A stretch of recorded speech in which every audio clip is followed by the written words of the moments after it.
sa tambag karong panahon na sa mga doktor ang pag-ehersisyo aron mas himsog ang panglawas ug dili daling mataptan og mga sakit ug sama usab sa COVID-19. Usa sa mipamatuod niini ang 50 anyos nga inahan. Kini ang report ni Femari Dumabok.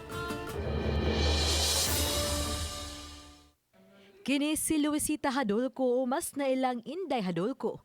12 katuig ang nilabay, mitimbang og 136 pounds ug adunay health problems sama sa asthma, sakit sa kasing-kasing, high blood, ulcer ug uban pa. Fast forward sa iyang golden years kun 50 anyos na karon. Mitimbang na lang og 109 pounds ug makahimo sa labing minus 25 ka mga push-ups nga nagsilbi niyang usa sa mga ehersisyo matag adlaw.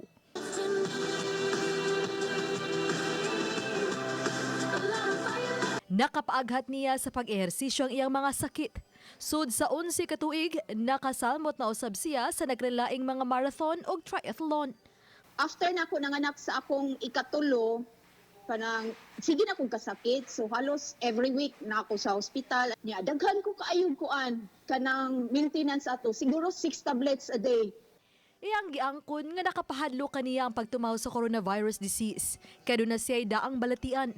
Apan, mas nakapadasig kaniya nga mas mupadayon sa pag-exercise. Lakip sa nainganyo iyang bana og tulo ka mga anak nga mga lalaki. Gani human sa enhanced community quarantine diha sa lungsod sa Konsolasyon sa kanunay niyang pag-exercise. Bonus pa kay nagka-abs na pa si Inday. Tungod sa akong kahadlok karon bitaw nga nakoy mga anak unya kani nga virus atong atubang i-divert ang akong mind, so maglimpyo, mag-asikaso sa mga bata. Pero ang workout dili jud nako siya biyaan. So daily ko mag-workout sa bahay. Uban sa pag-ehersisyo, pahinumdum ni Inday sa publiko nga batasanon usab kanunay ang pag-inom og tubig, pagkaon sa masustansya ug ang healthy lifestyle aron siguradong lig-on ang immune system. Uban ni Cleofer Lumayag, ako si Femari Dumabok. Balitang Bisdak.